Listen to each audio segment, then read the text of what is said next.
Je voudrais vous expliquer pourquoi on peut penser que la Terre va bientôt changer son axe de rotation. En d'autres termes, que les pôles de la Terre vont bientôt glisser pour se modifier. Euh, il s'agit en fait d'un processus naturel qui est en cours depuis plusieurs décennies. On a pu constater ces derniers temps qu'il y avait une augmentation des catastrophes naturelles, plus 60% en 10 ans. On peut constater aussi que le volcanisme monte en puissance. Il y a de plus en plus de volcans qui sont actifs. Alors je cherche ça, c'est ça. En 1990, il y a eu 55 éruptions volcaniques. En 2013, il y en a eu 83. On est passé en 23 ans de 55 à 83. Voilà, au niveau sismique, au niveau des gros tremblements de terre, c'est un petit peu le même genre. Il y a plus de tremblements de terre qu'avant. On a constaté aux environs de l'an 2000 qu'il y avait 49% de tremblements de terre d'une magnitude 6 ou plus, en plus par rapport à ce qui était dans le passé. Donc presque une augmentation des tremblements de terre de 50%. Le climat de la Terre se réchauffe. On peut le constater tous les ans où on nous annonce que des records de chaleur sont battus. Voilà, donc ce réchauffement de la planète en fait fait que les glaces, les glaciers et les glaces des pôles fondent. C'est cela le véritable problème. Voilà, donc on peut ajouter aussi que le niveau des mers monte, puisque si la glace fond, forcément le niveau des océans augmente. Au XXe siècle, on avait constaté une augmentation de 19 cm du niveau des mers. Mais depuis 20 ans, c'est 2 fois plus rapide, parce que la glace fond d'autant plus rapidement alors. Voilà, donc tous ces paramètres qui ne sont pas normaux, qui ne sont pas moyens par rapport au siècle passé, eh bien, peuvent se corréler quoi, et indiquent en fait le processus du basculement des pôles. Parce que si la glace fond, donc ça modifie les masses, puisque les deux pôles, les deux calottes glaciaires de l'Arctique au nord, et puis la glace au sud du continent antarctique, ces deux masses est énorme, avec des couches de glace de plusieurs centaines de mètres d'épaisseur. Si ça fond, et c'est le cas actuellement, ce n'est pas une hypothèse, eh bien la glace se transforme en eau progressivement, et donc ça modifie la répartition des masses sur la Terre. À un moment donné, la Terre pourra être tentée de retrouver sa stabilité, de retrouver son équilibre, et donc de prendre une nouvelle position par rapport aux étoiles, et donc de modifier son axe de rotation.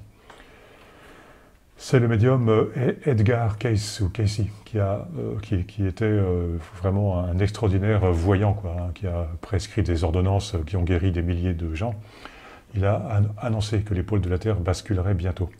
Et il disait aussi que c'était à concevoir dans un processus progressif. Et donc c'est exactement ce qu'on constate aujourd'hui. Il faut savoir que cette histoire de basculement des pôles n'est pas simplement un truc de rigolo, puisque le CNRS en fait mention. Bon, il ne dit pas que ça va arriver sur la Terre, mais il évoque sur un site, le CNRS, que lorsque les masses à la surface d'un globe se modifient, des masses importantes se modifient, changent de place, eh bien l'axe de rotation peut se modifier.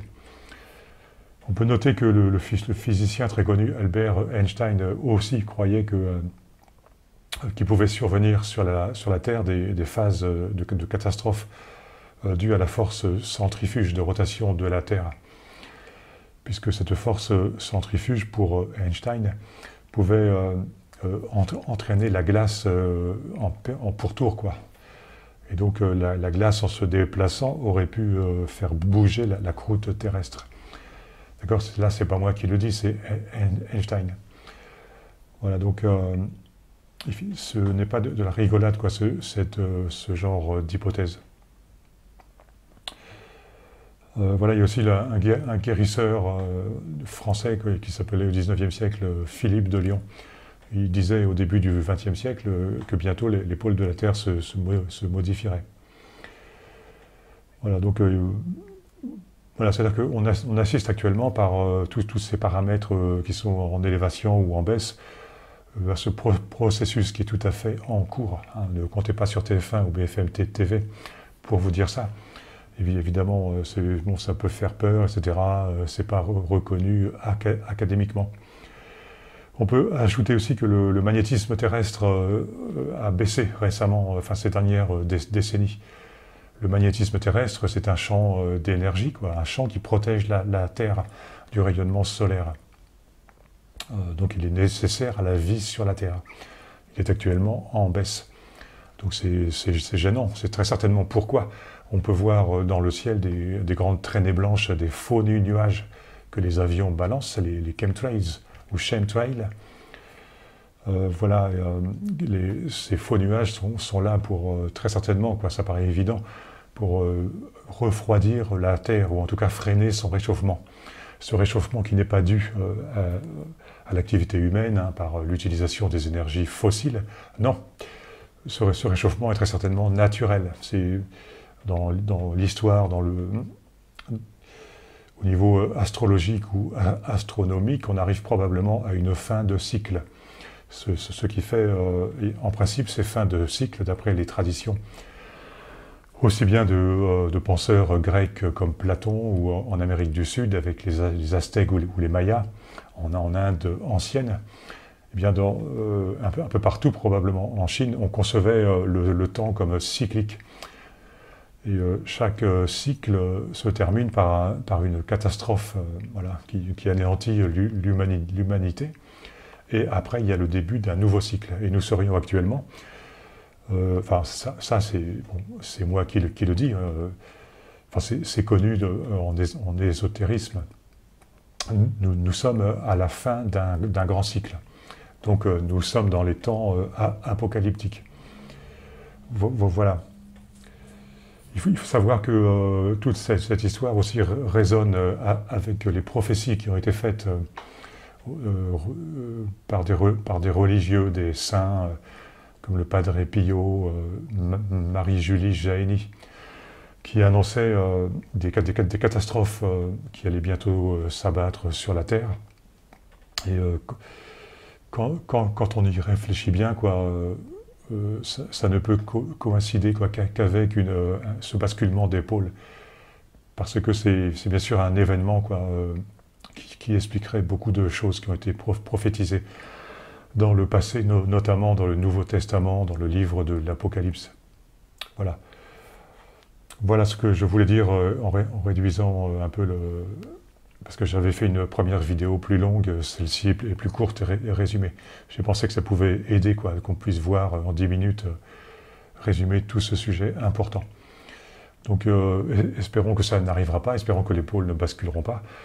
Parce qu'à ce moment-là, si les pôles changent, ça fait quand même un événement qui peut générer, comme l'annonçait Case, des grands tsunamis. Bien sûr, si les océans bougent avec le mouvement de la Terre, ça générerait de gigantesques tsunamis qui ravageraient, qui déferleraient sur les côtes. Voilà. Et donc c'est aussi tous les schémas climatiques qui seraient modifiés après, puisque les climats de la Terre dépendent de l'exposition au Soleil. Voilà, si une région n'est plus à la même place par rapport à la rotation, eh bien c'est son climat qui change. On peut passer du chaud au froid ou du froid au chaud.